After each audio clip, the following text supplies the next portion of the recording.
میں نے نماز میں لذت پیدا کرنے کا ایک طریق یہ بیان کیا تھا کہ سورہ فاتحہ کے مضمون کو خوب غور سے پڑھیں، اور حمد لفظ میں ساری لذتوں کی کنجی ہے۔ اگر خدا تعالیٰ کی حمد اس طرح کی جائے کہ انسان کا دماغ ان لفظوں کے ساتھ مل جائے، وابستہ ہو جائے جو سورہ فاتحہ میں ادا کیے جاتے ہیں، اور سوچ سوچ کر حمد کو مختلف پہلوؤں سے خدا تعالیٰ کی ذات پر اطلاق کرتا چلا جائے اور اس کی صفات کو حمد کی روشنی میں سمجھے، تو ایک نہ ختم ہونے والا سلسلہ مضامین کا ہے جو انسان پر روشن ہوتا چلا جاتا ہے۔ قرآن کریم سے پتہ چلتا ہے کہ حمد کرنے میں کائنات کی ہر چیز شامل ہے۔ صرف جانداروں ہی کا ذکر نہیں فرمایا گیا، بلکہ ہر وہ چیز جو آسمانوں میں یا زمین میں ظاہر یا مخفی طور پر موجود ہے، وہ سب خدا تعالیٰ کی حمد کر رہی ہوتی ہے۔ فرمایا لیکن تم اس کو سمجھتے نہیں ہو۔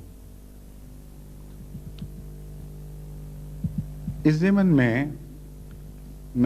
چند اور پہلوؤں سے احباب جماعت پر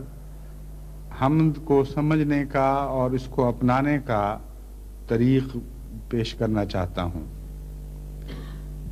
پہلا تو یہ ہے کہ جیسا کہ قرآن کریم سے پتہ چلتا ہے، آفاق پر غور کرنے سے انسان کو خدا تعالیٰ کی ہستی سے شناسائی ہوتی ہے، اور دوسرا طریق یہ ہے کہ اپنے نفس پر غور کرنے سے انسان کو خدا تعالیٰ کی ہستی کی شناسائی ہوتی ہے۔ آفاق میں بھی خدا کے نشان ملتے ہیں اور اپنے وجود میں بھی خدا تعالیٰ کے نشان ملتے ہیں۔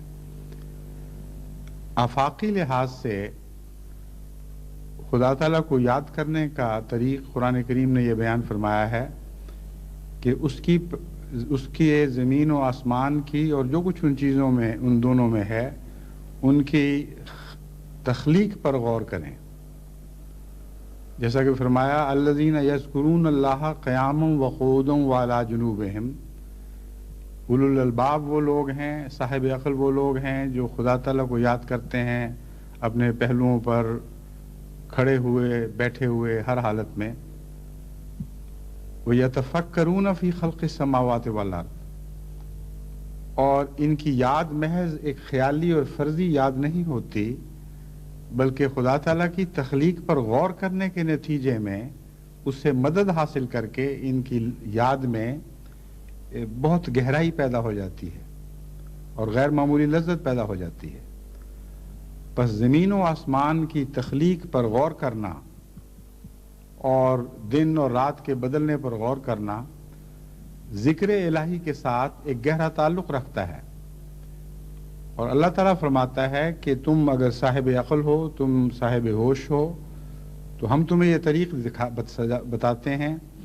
کہ ہمیں یاد کرنے کے لیے ہماری تخلیق پر غور کیا کرو، اور جب تم ہماری تخلیق پر غور کرو گے تو ہم سے اس طرح تمہاری شناسائی ہو جائے گی، ایسا گہرا تعلق پیدا ہو جائے گا کہ عاشق کی طرح تم خود بخود ہمیں یاد کرنے لگو گے،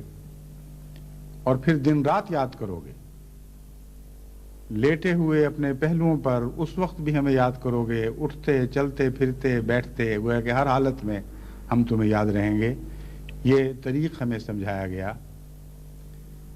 اور جہاں غور کرنے کے لیے نصیحت فرمائی وہاں یہ بھی ساتھ بتا دیا کہ تم اکیلے نہیں ہو حمد میں۔ جن چیزوں پر تم غور کر کے ان سے مدد لیتے ہوئے ہمیں یاد کرتے ہو،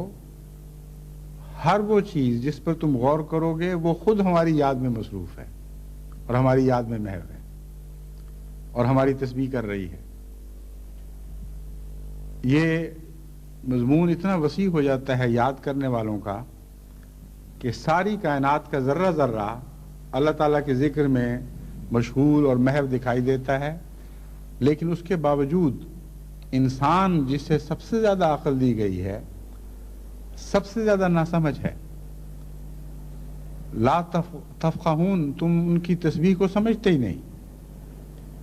کیسا تم غور کر رہے ہو کہ نہ خدا تعالیٰ کی کائنات پر غور کر کے خدا کی یاد تمہارے دل میں پیدا ہوتی ہے، نہ جن چیزوں پر غور کرتے ہو یہ سمجھ سکتے ہو کہ وہ کیوں ان باتوں میں مصروف ہیں جو تمہیں دکھائی تو دیتی ہیں مگر سمجھ نہیں آتی۔